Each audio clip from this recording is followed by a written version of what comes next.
then. I'm going to get a quick drink of water and we'll rock and roll.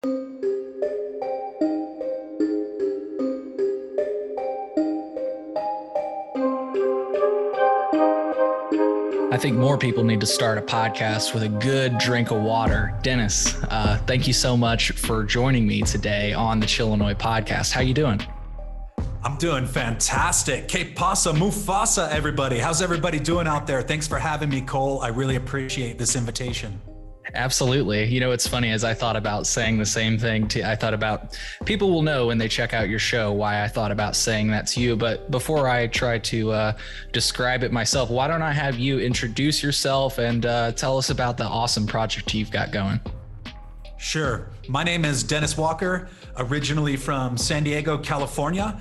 And about 2 years ago, I started hosting a podcast called Mycopreneur Podcast.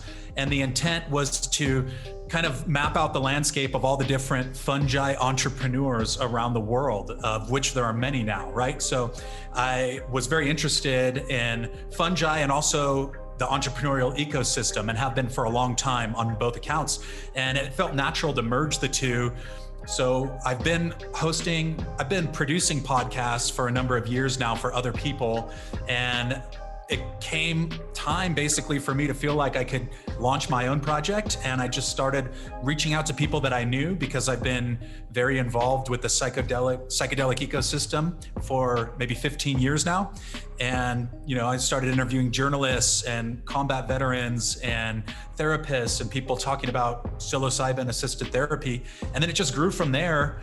And 2 years later, I never could have imagined where it went. So that's sort of in a nutshell how I started and how I got to where I am today. Awesome. Yeah. So really quick before we peel the page back, tell people where they can find the Mycopreneur podcast online. Yeah, you can just Google Mycopreneur and you can find me. I'm pretty active on Instagram. I'm active on LinkedIn. It's on Spotify and Apple Podcasts. And by no means do I employ best practices. And that's one of the things I'm really a staunch advocate for, is just starting before you're ready and going for it and letting it build organically. And to that ends, I haven't done any marketing or promo or any kind of, alignment with an agency or anything like that. And I feel that that's given me a sense of ownership over the podcast that I probably wouldn't have if I had tried to go another route and tap in with an agency or, align myself with a sponsor or something like that. So it's very mycelial level, grassroots, and it's resonated with a lot of people, and we can get into that shortly. So yeah, please check it out and please hit me up. I respond to as many DMs as I can, and I really appreciate the opportunity to connect with people. Absolutely. Well, folks, as always, if it makes it easier for you, we will have links to everything Dennis does in our podcast description, or at least the things that we know about the Mycopreneur podcast. So I just have to say that I first became a fan from the content that you produce on Instagram. It's brilliant. And am I wrong in saying that a lot of it, so correct me if I'm wrong, am I wrong in saying that a fair amount of it is satirical? That's what I love about your approach. Absolutely. That's one of those things that happened accidentally on purpose, where a lot of people don't know, but when I started the podcast, it was quite a serious business-oriented podcast where I ended up interviewing and continue to interview very, very visible corporate executives from large psychedelics companies that are publicly traded. And I've also just been a psychonaut for a long time. So this whole overlap between, the suits getting involved and the business angle, I always just took it with a grain of salt. And it was content that I was interested in covering. But once you do enough of these types of episodes and more people reach out to you, over time, I started realizing not enough people had a sense of humor, I consider. Like, everybody was very buttoned up, very soberly analyzing and promoting, like, the next big thing, my company's going to change the world. And there's room for that. Like, I think there's some people doing great work, but I also just would develop this sense of kind of skepticism and a healthy sense of humor about the direction that everything was headed. So I made an Instagram reel one day just to kind of promote what I had been feeling. And I think I reached a pressure point where I had been to a few conferences and I had, done 50 podcasts or so. And I just thought, okay, there's so many of these characters that are unaware or they're not very self-aware that, for example, you're like a white guy who's running a retreat center in South America and you dress up in all white. Like, yeah, I've definitely met these people, but like there's an element of humor that's easily mapped onto that. And satire, I think, comes from having sort of a moral component to it, which is something I actually heard somebody else say, and it resonated with me a lot, is that satire isn't just trolling for laughs or like, it's not necessarily the same as stand-up comedy. There's a moral component to it where you're questioning the direction of things, you're questioning ethical considerations, which is obviously a fairly ambiguous area for a lot of people. What exactly are ethics? It's debatable, but when I think of satirists, I think of like Mark Twain is a great one. I think of course, The Onion is really good at doing this. And Tom Waits, I consider him a satirist for my own reasons. There's just a lot of these people who are doing great work with social commentary. And especially now as psychedelics enter the mainstream and we sort of have a roadmap with cannabis of seeing how that went, there's just so much room for essentially using satire as a lens to understand current events and deconstruct power structures and also just have a good time, right? Like another example, South Park, huge fan of South Park. So I definitely take a page from their playbook when I'm approaching some of the stuff that I'm doing is like, how would, Matt Stone and Trey Parker approach this situation? And I think if you just draw from a lot of different influences like that, people are sending me plot lines every day because the world has just gotten so weird. It's almost unbelievable what's happening. Like somebody just sent me a plot line today that's a true story where a meme coin or somebody who was a meme stock investor who made $100 million as a 20-year-old now has a controlling stake in one of the largest psychedelic companies and is trying to steer their board of directors into a certain way. I'm like, you can't write that. That is absolutely a product of our current time and place that we live in, that you have a 20-year-old meme stock investor making decisions on behalf or trying to pressure a major publicly traded psychedelics company into behaving a certain way. So that's kind of how I see it. It's like you just sort of pay attention and draw little bits from what's going on and then play around until you find a format that resonates with people. And I got very lucky that after I made that first reel, it went viral. And then I realized like, wow, there's an audience for this. There's a market. There's people who want to see more satire and somebody kind of humorously poking at all of this absurdity that's going on in our world today. One of the things that you brought up is precisely the reason I really wanted to sit down with you today, which is you mentioned that, we're looking at how cannabis legalization is rolling out. And frankly, we can take a lot of notes and maybe improve how we roll out the legalization of fungi and other entheogens. Before I get to how the suits tend to ruin the culture, which is, I think, something that you're very in tune with and you poke fun at all the time, I wanted to back up and ask you, first of all, for our audience, please define what a psychonaut is, because I think a lot of people will be very interested and be like, find out that, hey, I'm a psychonaut. And then also I wanted to peel the page back 15 years when you said you first got started. So first let's talk, what is a psychonaut? And then I want to talk about when you first got into fungi. Absolutely. Well, my definition of a psychonaut is someone who has a penchant for altered states and for experimenting on and researching on themselves with various psychotropic fungi and various psychedelic substances. And I went to school at the University of San Francisco, where I enrolled as a freshman in 2007. So the psychonauts were heavily interwoven into the culture and still are of San Francisco and Silicon Valley, the arts and tech scene there. So, I had a little bit of experience predating that as a senior in high school when I started reading Terence McKenna. I started reading Arrowwood forums, and I had my first handful of psychedelic experiences with psilocybin mushrooms that were very impactful for me at a young age. And I immediately from the get-go saw it as being something far more comprehensive and with far more potential than just another recreational substance, which quite frankly was how it was treated in my peer group, right? Like you have high school students in Southern California and you dabble in this and you dabble in that. And I saw mushrooms being used very recreationally, right? Being used at parties, being used kind of in group dynamics. And I think there's nothing wrong with that. I've certainly done plenty of that. But I had read Food of the Gods by Terence McKenna, which is quite an ambitious psychonaut book, if you will, talking about high dose states and about visionary landscapes. And coming from a background where I had been raised in a very conservative religious capacity, thinking a lot about things like prayer, things like visionary experiences, right? Like heavenly downloads, if you will. All of these things were tropes that I already had, thinking about, is there something more than just what we see in our day-to-day reality? So when I read Food of the Gods and you start reading about like this argument that mushrooms and psychoactive substances may have been at the root of a lot of religious experience initially, of course, I took it to heart and I decided to go for the gusto and do a macrodose. And that was a pivotal experience, a transformative experience in my life.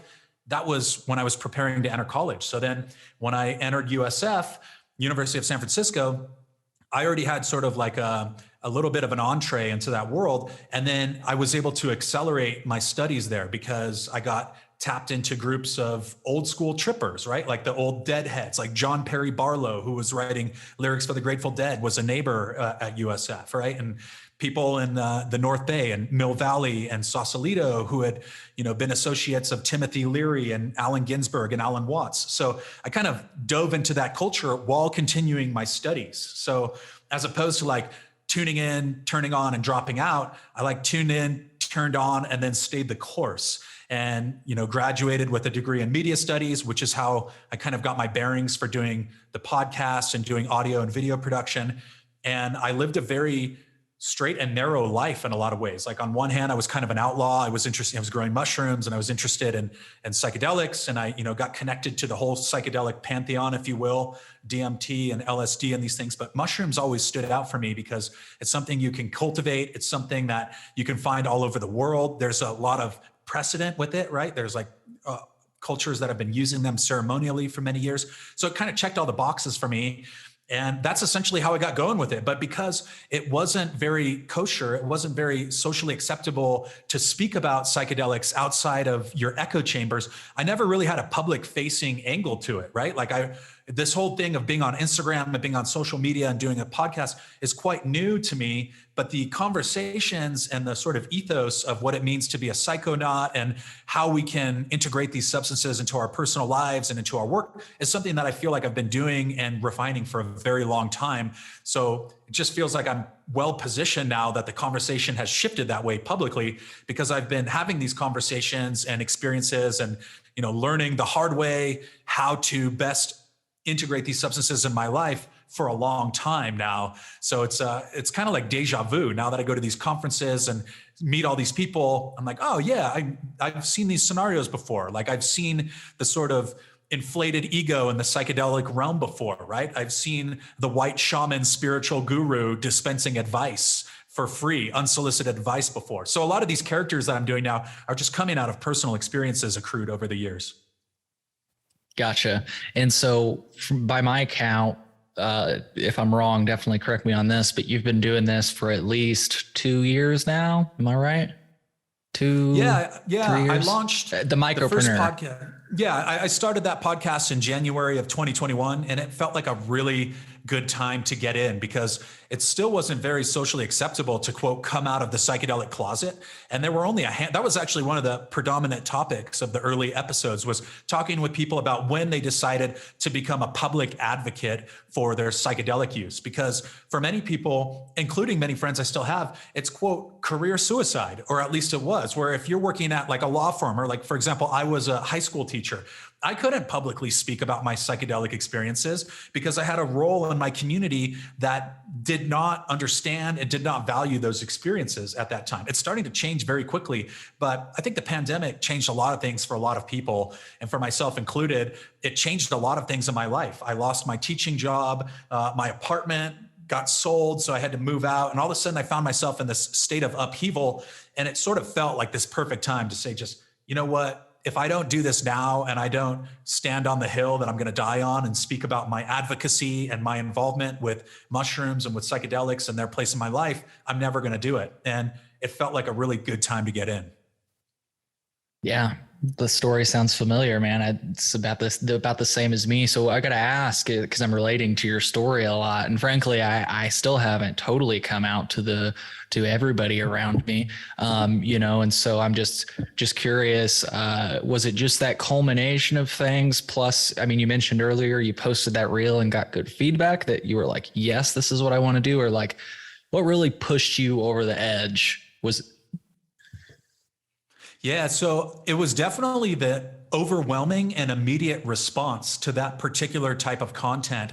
And what I noticed with satire specifically is as I was doing more of it, I noticed that it can frame these very difficult conversations and tense societal challenges. It can frame them in a way where it makes them more approachable, in my opinion. And as an example of that, like I talk a lot, and a lot of the content in the reels has to do with appropriation, cultural appropriation, right? And this idea that, okay, these ancestral medicines, entheogens like mushrooms, entheogen is a God-containing plant, I believe is the definition of it, right? But what falls under that canopy would be things like ayahuasca, ibogaine, mushrooms, peyote, things like that.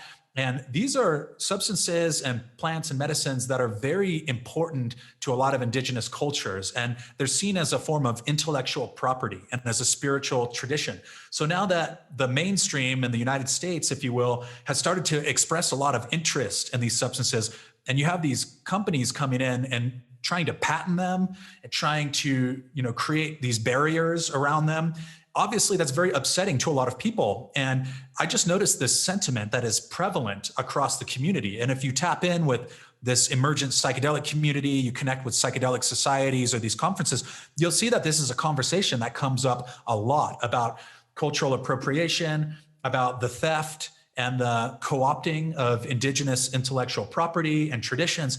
And when you're yelling at each other, which happens a lot, people yelling at each other and getting into vehement debates, it's not always as constructive as approaching it with a lens of humor and satire, in my opinion. So after I made that first reel calling out these sort of white-owned foreign retreat centers, which I've been to, and I've met people who have worked there in a therapist capacity or like as a volunteer or whatever, there's this underlying ethos of racism. There's this underlying ethos of colonialism. And these are conversations that essentially I just tuned into and then figured out a way that I could repackage them in a way that makes it a little bit more approachable, because there's not enough, actually. There's a lot of conversations. There's always room for more that are very serious and that are very difficult to read and very triggering for a lot of people. But something about satire and humor can sort of package a lot of those difficult conversations into a more accessible framework, which is sort of the optics that I'm approaching it with. Yeah. And I guess just to illustrate that, folks, we're going to play a reel that is a personal favorite of mine. It's not your freshest one. You've posted a lot since then. And that's what I love about your page. You constantly got content coming out, but this is one of my favorite reels that I think puts a thumb on what you just mentioned. So I'm going to play it for our audience. We don't have sound. I'll edit this little stumble out here. Let me get the sound going. No worries. I see the little icon in the bottom right corner. There we go. Whoops. I'm going to restart that though. No problem. Okay. Here is the reel that I wanted to show our audience. I love this thing, Dennis. I'm a psychedelic industry millionaire, and I've got my shit trading publicly on the NASDAQ, even though we haven't done so hot this year or the last year. I'm still personally sitting on fat stacks as part of an equity deal in the reverse takeover we did with a Canadian mining company. Some of you out there might be asking yourselves how a few people like me are able to procure generational wealth out of an industry built around substances that are technically still illegal in most jurisdictions, and which are scheduled alongside a variety of other substances that have landed millions of people in jail, mostly BIPOC community members, with draconian multi-year sentences. And the answer is simple. The DEA doesn't see suits, and we all play golf together. If you ask me why I support the medicalized and tightly regulated model of psychedelics, well, low-key, that's because that's the only way that psychedelics are ever going to be truly integrated into society at large and accessible on a broad scale for the majority of the public.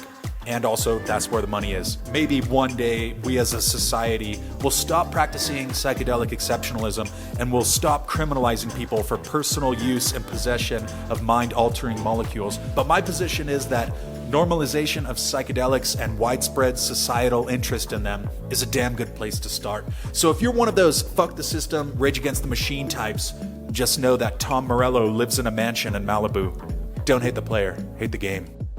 The reason I love that reel is like I said, it touched on a lot of the things that you were just talking about. Namely, I like in that reel, you're like, how you're probably wondering, how can a few individuals like myself sell something that's technically a Schedule I substance? I just love, I love everything about it. And if you can't tell, I'm seeing a lot of similarities between your take on this and the cannabis industry, which is that, a few people get involved, they make billions of dollars, and they have this backwards ass logic as to why they deserve that position. I just got to say thank you for making brilliant content like that. It's awesome. Dude, it's my pleasure. It's an absolute pleasure. And my rule of thumb with it is if I can get a belly laugh out of myself, and I can be as accurate as possible by doing my homework and research, then I'm going to make some content around it. And I'm also very thankful that the 1 minute reel has become so popular as a format of media, because I used to do YouTube. I have a YouTube channel with my wife, and it's significantly more time intensive to make 15-minute videos, right? And to have a certain production quality that you want to go for. So once the 1 minute reels started catching on, I was very thankful, because I'm able to shoot from the hip a little bit and produce a reel basically every day, which would have been, far more difficult if I was trying to make content that was 15 or 20 times longer. Yeah. Yeah. So let's just, you kind of prefaced it, and that's why I brought up the reel, but I want to hear your take. Like, how did you start to notice that the movement was kind of being hijacked? I think a big part of it was going to some of these conferences, and I've been invited to a number of them, and it's kind of a funny situation I find myself in now, where I've been essentially critiquing and poking fun at these larger entities and corporate entities and people like that. And it's actually endearing me to them, and I'm getting more invitations. And like an example of that, I had been doing satire for a while and kind of calling out some of these companies. And then I got invited by a very prominent media platform in the space to publish on their platform and to write an article for them, essentially saying, hey, everybody in the space is taking themselves too seriously. It's my opinion. Like, there's not enough comedic release. There's a comedic relief. And so by way of that, I ended up getting contacted by the reps and, executives from some very large companies that weren't on my radar, or vice versa. I wasn't on their radar before. And so through those sort of conversations, and then getting invited to these conferences, and I've been out to a big one in Las Vegas last year. I've been out to one in LA, one in the Bay Area. I just went out to New York City. And I don't think people who are not at these spaces, quite frankly, understand how developed this industry is already. There's a lot of pushback against the suits coming in, but like, the fact is they're already here.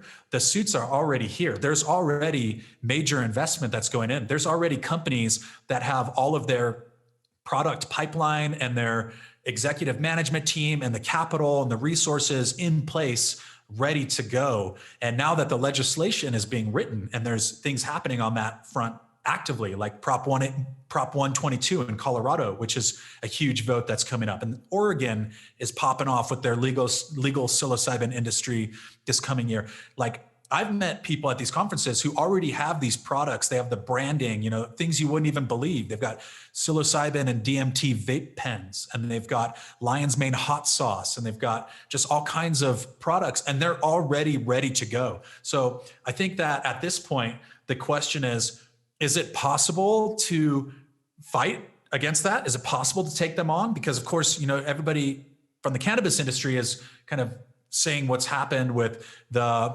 corporatization of that space. And, a lot of those same people are moving over into the psychedelic space now. So, my lens that I quickly moved into is just, okay, if I can't fight against them, maybe humor wins. Maybe, you know, I don't have to make a product to compete with them. I'm going to make my own platform, and you know, it's independent too right now. So I've learned that there's a number of platforms, if you will, where you kind of have to stick to a certain narrative or else you don't get to play at a high level. And that's a fact. And that's something that I've learned. So I've got this independent platform now, like, but at the same time, you know, by critiquing these people without being overtly angry at them, a lot of them listen. You know, I've had people from these large companies that I don't want to name drop, but like, you know, very established companies who are reaching out to me and saying they're a huge fan of what I'm doing. And so therefore I see a potential here to like essentially just be a social observer, a social commentator who doesn't necessarily have skin in the product game. You know, I'm not trying to compete growing mushrooms or, you know, synthesizing a novel drug with these people, but I can create something that kind of shows how naked the emperor is, if you will. And that's where I'm stacking my chips. Awesome. Yeah. Yeah. And I am definitely looking forward to what some of these companies can come up with, frankly, with psilocybin, with synthetic cannabinoids, you know, you name it. I'm all for these big companies like getting in and establishing themselves. I'm curious, like, what do you have any take on any sort of protections that you think, like, do you think there are any protections that would kind of safeguard the consumers from the corporatization of like the psychedelic industry? And I guess just to give you like a few from the cannabis industry that maybe apply, you know, one, if you're going to legalize psychedelics or be whatever, then people should be able to grow it at home, cultivate at home. You know, that is a definite and surefire safeguard from corporatization, because you give the people the power to do it themselves, like you did it as you grew up. So there's one. Another one that you may be aware of is like licensing structures. Come up with a fair licensing structure that doesn't have a bunch of barriers to entry, pay to play. I feel like those two proposals probably could apply to the psychedelic industry, but I'm just curious, do you even have a take on that type of topic? It seems like you do, but I just wanted to ask, like, what is your take on it? It's really tough to project into that space because there's so many different stakeholders. But what I've noticed from interviewing people on both sides and from being involved in the space for a couple of years is that this is an opinion. Let me preface it with that. I've noticed that you can't stop people from growing them at home. First off, people have been doing it forever. The black market will not go away. People will continue to grow, okay, and access other substances. And as an example of that, like, these substances have been highly illegal and scheduled for years. And if you go to the right places, like if you go to San Francisco and you hang around a little bit, if you go to some of these conferences and you hang out, you're going to be able to find them. Okay. So that's one thing right there.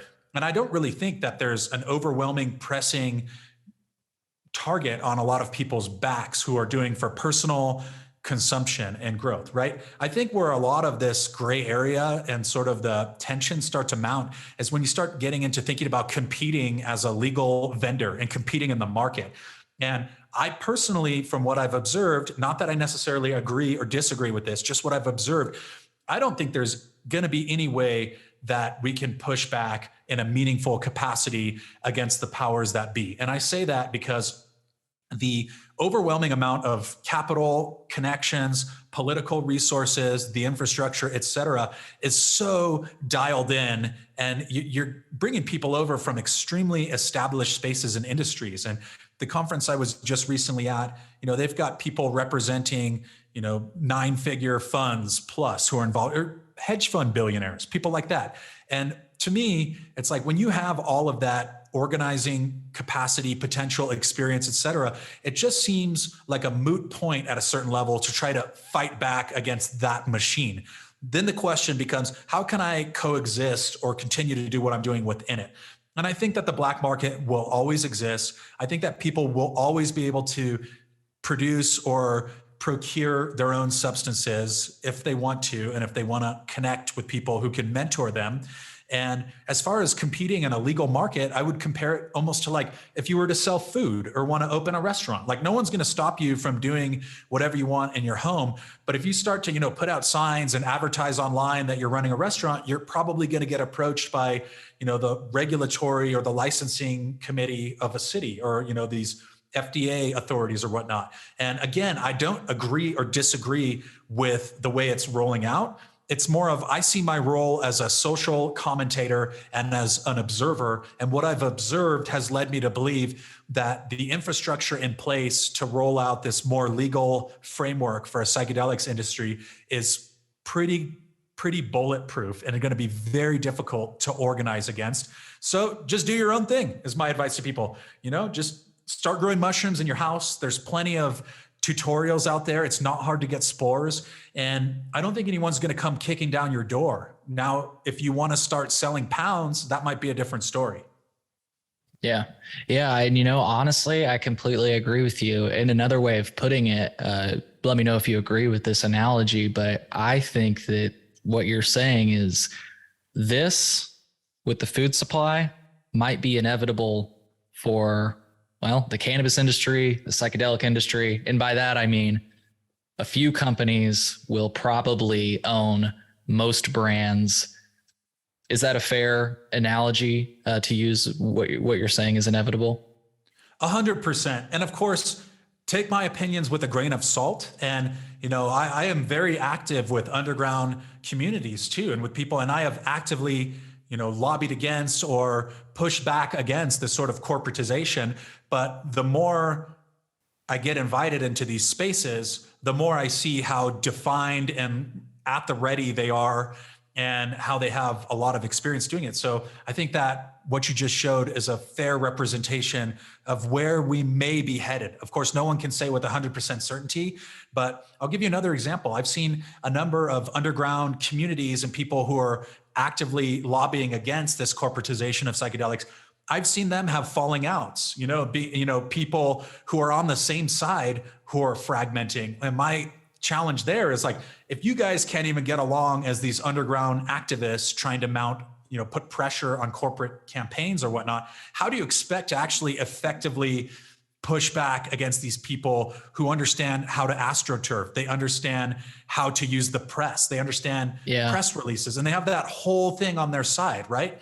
And, just one more I'll mention is like, I had a talk with a PR agent recently, and I love this person dearly and am a big fan of their work. And I realized that to legitimately get involved with working with this person, it costs quite a bit of money. And I've heard this from other people, in the business and entertainment business or in the cannabis business, that you need to have quite literally, $50,000 a year in your budget to retain the services of someone who can get you onto a lot of these platforms. Like if you want to be featured, you want to have your brand featured in Forbes or Rolling Stone or whatever. So, when we think about the mainstreaming of psychedelics or cannabis, there's a bottleneck there of who has the resources to be able to get platformed, who has the resources to be able to throw a party, that invites a lot of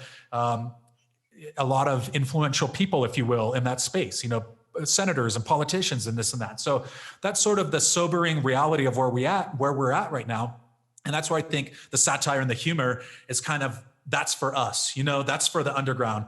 And when you look at programs like South Park, I mentioned, or The Simpsons, right? Hugely corporate, hugely profitable. And they make their living off of deconstructing power structures and, taking people down, punching up against these people. And that's sort of where I've stacked my chips is I'm never going to be a better policy expert than a lot of the people I've met. I'm never going to be a better cultivator than a lot of people I've met, but I can arguably be a better satirist and a better, content producer in this very specific niche that I'm in. I love it, man. I love it. Well, it was really cool. I've been so excited to have that conversation with you.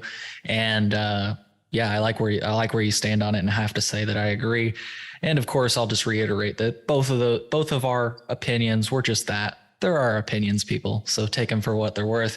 I'm just curious, we've been talking about, how you got started, how you got into the psychedelic industry, what you've been focusing on and everything else. what's currently percolating, man? Like, is it kind of the same thing? Do you have your eyes on anything new that you'd like to talk about, that like any new angles that you have or anything? What's coming up for the Mycopreneur podcast? What's cooking? I'm staying as busy as I can, connecting with as many people as I can. I'm a firm believer in doing things consistently and doing them as well as you can.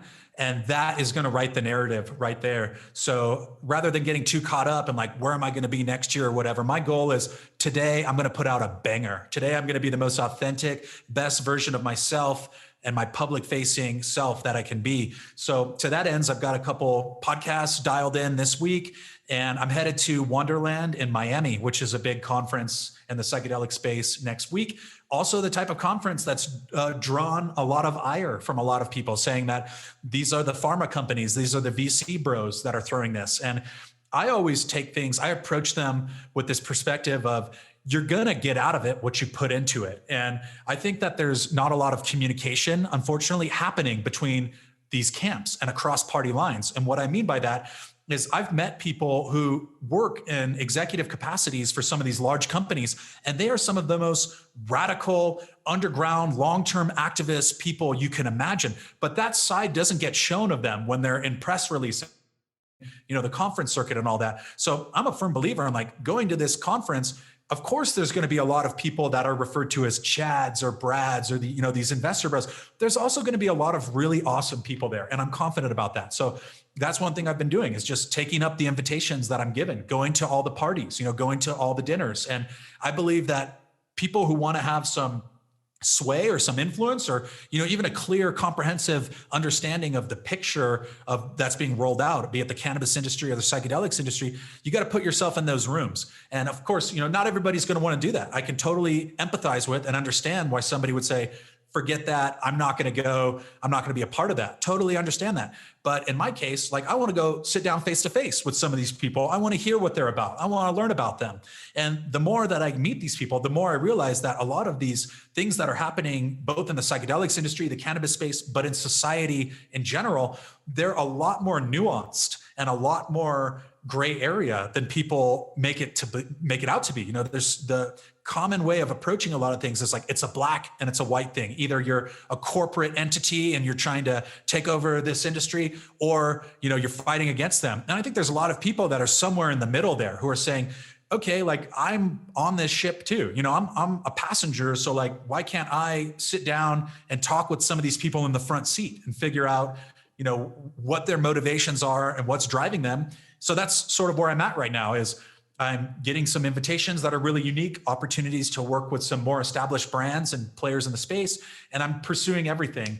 And, I'll engage people in the DMs, and I'll pretty much answer everything to the best of my ability, but to loop back to answer your question, I'm really working on building out a satire platform, right? I have a lot of content that I've been doing, but as you've noticed, it's pretty much just me. And I'd really like to find a team of people who wanted to work together and create something more like The Onion, more like, where there's different contributors, maybe a portfolio of podcasts. Example, there's probably 3 to 4 podcasts I'd love to do right now. One of them is a cannabis podcast. I've met a lot of people from the cannabis industry, who have longstanding reputations there through my work with Mycopreneur and through going to these conferences, but I don't have the time or the bandwidth to do all of these things, right? So the idea there is like, what if we could build more of a platform that functions very much like The Onion, or like Vice, if you will, and we'll use satire as a lens for unpacking a lot of what's happening in our world right now. And I think it's only going to get weirder, thinking about the next election cycle, thinking about when psychedelics are legalized and when you have Mycopreneur clinics, and Donald J. Trump opens Trump branded ketamine clinics. Like, we're at the point where none of these things are beyond the scope of possibility, and it's perfect for satire. So that's my pitch. So anyone listening, like, if you want to get involved, I'm just one person. I'm not like this, oligarch juggernaut business platform. Like, I'm just one person, and I really want to build out what I have and be able to, deconstruct a lot of these power structures and have a good time doing it. Yeah, you heard it, folks. Reach out, reach out. So yeah, I'm looking forward to the day where I can get a couple Mick mushrooms. I'm just joking. I like your McKetamine joke. That was funny. Um, so yeah, I'm just curious. You mentioned that obviously you encounter people in the cannabis industry and everything else. Got a couple seemingly unrelated questions, but they're easy ones, so don't sweat it. Yeah, what's your drug of choice? You like smoking cannabis every now and then? Are you just a mushroom guy? What? Yeah. Yeah, I'm a regular I'm an everyday cannabis consumer, and I have been for many years too. So that's one thing I always want to mention to people is like, I've been a daily cannabis consumer with very few breaks for about 17 years now. And, I was living in California during the whole Prop 215 and legalization and all this, but it never even occurred to me to get involved with the industry. It was not on my radar. It was not something that I feel my family and friends would have supported. So, it's just kind of funny now that having done the mushroom podcast and Mycopreneur, I'm starting to get connected to a lot of the cannabis industry because, so many people are moving over and this and that and the other. So yeah, I absolutely love it. But as I got older, I'm 33 now, I started smoking less and eating edibles more. So I eat edibles every day with very few breaks. And it's usually in the PM because I'm quite an introverted stoner. And that, for me, it's strange because weed is a social drug for so many people. And it used to be for me. But at some point in my mid 20s, I started getting extreme social anxiety and paranoia, even off of small amounts of cannabis. And it would be the thing where I had normalized it. So I would smoke, but then I'd have to leave the party or I'd have to like go home. So I figured out later, in my golden years of my, early to mid 30s that I could continue to enjoy cannabis, but that its role had changed in my life. And it was no longer a social party drug. It was far more of an introspective sort of stay in your studio and get work done and work on creative projects. And then the last bit I'll mention there is I really like with the content production and the podcast to do like the majority of it sober. So like I'll record the podcast sober and then I'll edit it stoned. And I feel like it makes me my own editor because you're like approaching things with a different lens. And like if I had gotten high before this podcast, I would have a much more difficult time, I think, with recall and with like, I would just, be too concerned about how I'm representing myself or whatever. But when I go back and I'm stoned later and I listen to things, it's like having your own editor there. And mushrooms too. Mushrooms are a huge part of my life. I've become more of an infrequent consumer. I think everybody who turns into a psychonaut, a lot of people have this propensity to think more is better and you want to do it as much as possible. But like, as I got older and I started shifting into more of a role of having responsibilities like work, my business, my wife, my house, things like this, like I have to pick my spots now. And, so I'm very grateful for that. And I'm still a frequent flyer, but I'll space them out so that, they're a little more meaningful and I have a little bit more time to unpack what I've experienced and to have a clear sense of why I'm doing this, right? Like, why am I doing this? Am I doing, and to that end, I've also started leveling down the doses. I used to be very infatuated with macro doses and I'm still infatuated with them, but I find that smaller doses can really achieve a lot of the same objectives of why I want to have a psychedelic experience in the first place. And a lot of that is a very meditative, creative approach and being able to let the contents of my mind settle, if you will, and let the important aspects of what I need to be doing emerge to the forefront and learning how to sort of manage this portfolio of experiences that is our life. So that's very much how I use psychedelics now. And it's also typically in a very private, individual setting where I'm by myself and I'm listening to music and I'm in a more meditative state. But of course, I also like low doses at concerts. I saw the Flaming Lips on 2 grams, and it was one of the greatest experiences of my life. I've seen Radiohead on mushrooms. I've seen the Kronos Quartet. Tons of great artists where I find this sense of amplification of the experience by having the right dose. Yeah. So you kind of already answered my next question through your kind of addendum there. I was going to ask you, like I told you before, I asked these 2 questions. They may be seemingly unrelated. So here's the seemingly unrelated question that you seem to have kind of already answered, but I want to give you a chance if you had anything else to add. You seem very confident, but you also seem very humble. And I just wanted to ask you, how'd you get there? And do you have any wisdom you can impart on myself or my audience? I mean, I don't know how confident I am other than being I know that's a tough question. I know it's a tough question. No, what I would answer to that is that I think time is a big justifier there, where if you've been involved with something for a long time, you've seen behavior patterns in yourself and in other people, and it makes things easier to recognize. And I've noticed a number of people that are, quote, leaders in the psychedelic space, or people who are very public facing, and I've talked to them and they're like, oh, I had my first trip in 2019, and now they're trying to be involved in writing legislation. And that type of stuff to me is a little bit hubristic. I think that, you have to do your due diligence, and a lot of that is your personal work, devoting yourself. And another bit I'd mention there is like really surrendering yourself to the cause and saying, all right, I'm going to use my life to do this. This isn't a trend for me. This is a lifestyle. This is something that I've been involved with for a long time. And I've been I've sacrificed a lot in terms of my own life to go down this route. When a lot of people doubted me and a lot of people question what are you doing? You should grow out of that. You should just grow up. You don't need that. And I feel kind of vindicated now that it's like been 10 years of me facing that kind of scrutiny and being typecast as this goofball, oddball outside of the norm. And now all of a sudden that conversation and the experiences that I've been involved with for much of my adult life, they're gravitating towards the norm, or vice versa. The norm is gravitating there. So that's one bit. I would say time. If you see someone who's been doing what they're doing for a decade or longer, like they're probably going to have a decent idea or a decent understanding of some of the best practices to approach things with. So that's one. The second component that I'd say there is connect with as many people as possible. And this is where I see a lot of challenges for people. And that obviously that's easier for an extrovert. I'm pretty extroverted, right? But what I've noticed is some of these huge opportunities that have come for me in the last year have come from people that I never expected. It's, it didn't come from these people that I'm like, I'm romanticizing as being, oh, this person's the CEO or the CFO of this company, or this person is this highly visible influencer.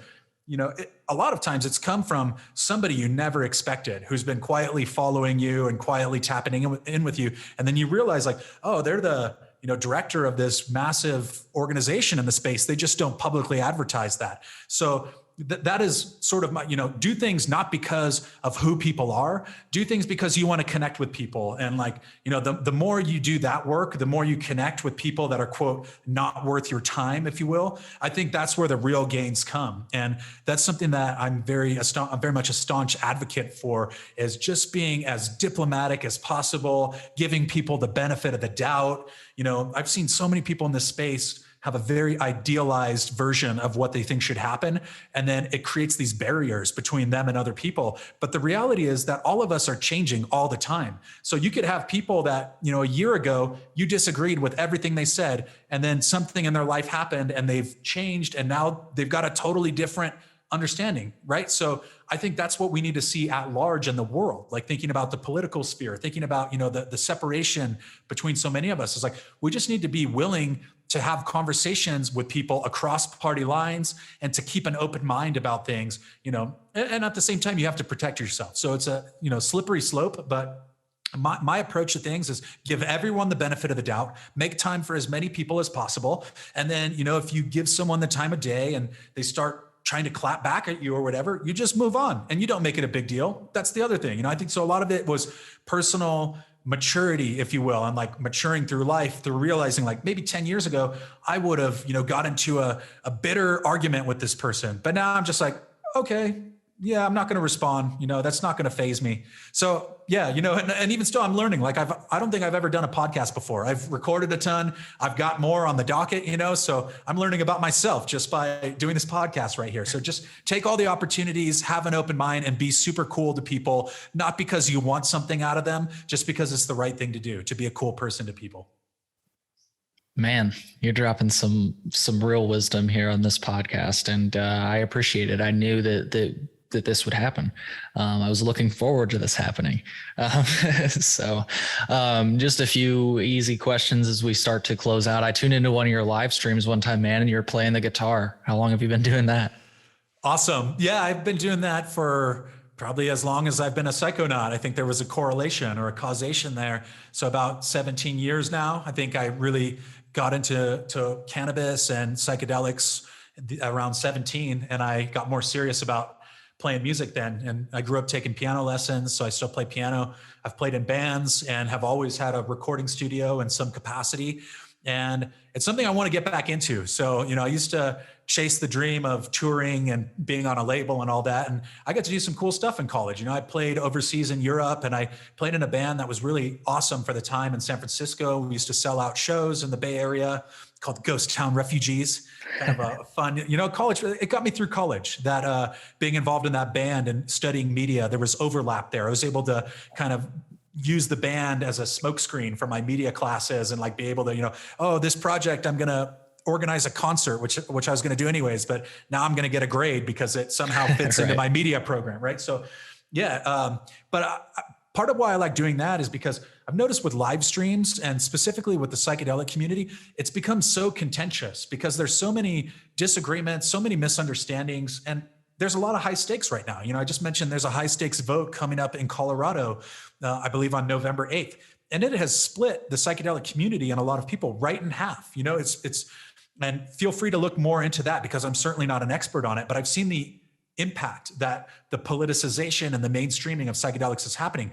And I've seen a lot of live streams where people are just very serious about what they're doing. So part of my rebuttal to that is like, I'm just going to go on, I'm going to play some songs. I'm going to say what's up to people. Like, this is a non-transactional, very low pressure, sort of a hangout. People can ask me questions, people can tap in. If someone requests to go live, if I know them, I usually go, live with them.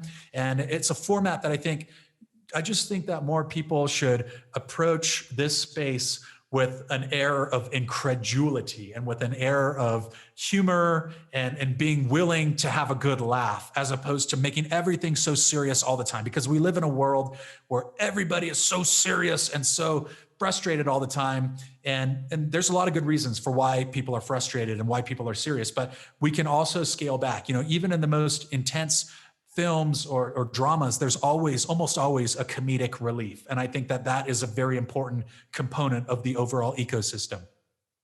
Absolutely. And I got to ask you, you mentioned comedic relief a lot.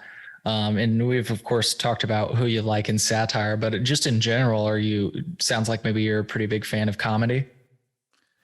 Oh, 100%. Yeah. And actually I steal a lot of the material I do, but I think that as you hone your artistic craft, you learn how to steal like an artist. You learn how to blindly rip people off while paying homage to them. And that's very important to me, that like, I'm essentially, and I don't always want to disclose the source of all of them, but like, for an example, I borrow a lot from Danny McBride, who some of you may be familiar with from Eastbound and Down, from The Righteous Gemstones.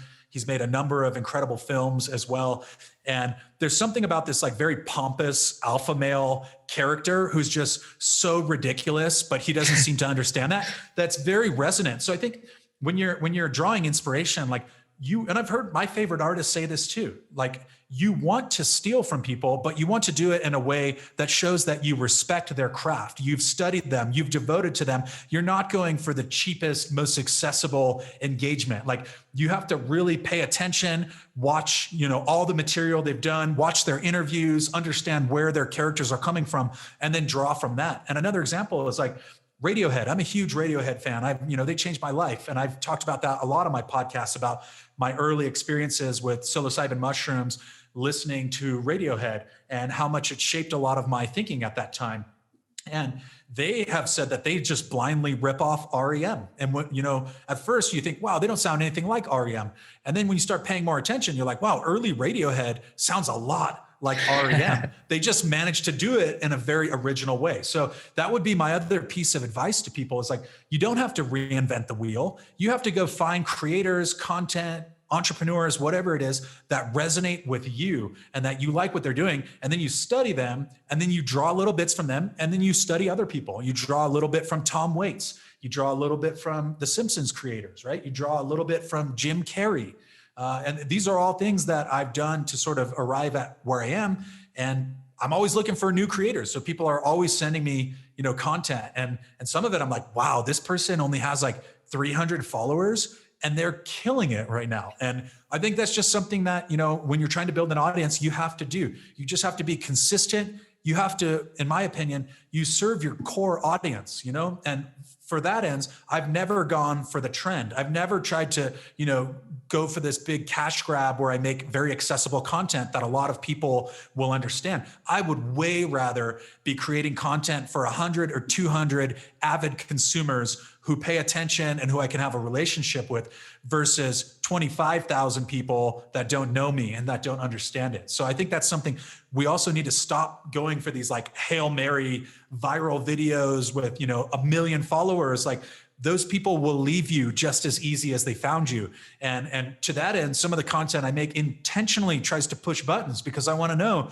like, who's going to drop me? Who's going to stop following me just because I had one take they didn't like? Because I don't want that person in my audience, quite frankly. I'd way rather have a group of people who want to build with me, who want to grow with me, and who understand that I don't know everything, that I'm exploring this, and when you have that sense of confidence and you find that audience, serve that audience. Don't try to go for these, people who will just follow you because you had a trend video and then they'll unfollow you as soon as you say something or do something they disagree with.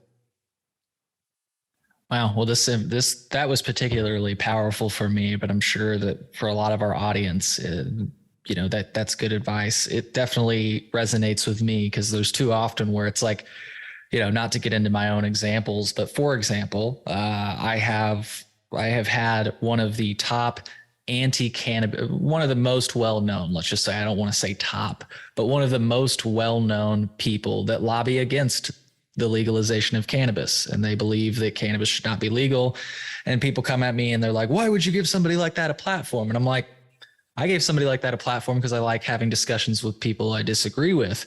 And if you're if you're not confident enough to be able to hear that perspective, well, maybe then this show isn't for you, if you can't have your beliefs challenged or hear something that's, particularly different, then maybe, the show isn't for you. So I resonated with that a lot. So thanks for mentioning it. My pleasure. And it's something I found out sort of the hard way, because I think as a creator, there's this sexiness to getting a big audience, right? And you think you measure yourself against other people, or at least I do. Like it's almost impossible not to do that, to look at someone and be like, oh man, they've got, 100,000 followers and they're doing 2 million podcast downloads. How can I get on that level?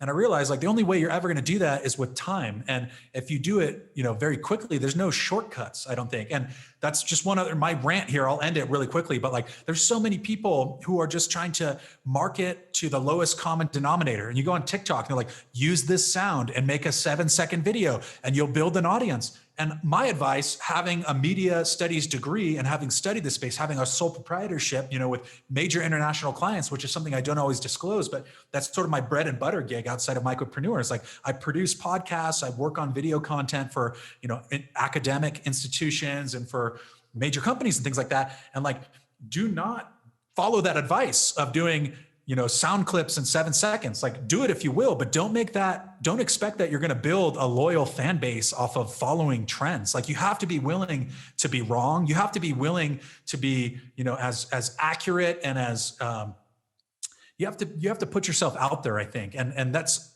a challenging thing to do because the consensus majority right now says like, be safe, jump on the trend, do this, you'll gain 1,000 followers. But like, to me, if you can buy followers, if you can jump on a trend and easily gain 5,000 followers, like that devalues your platform, in my opinion. Your platform, what gives it value is the audience trust that you have and the authenticity that you bring.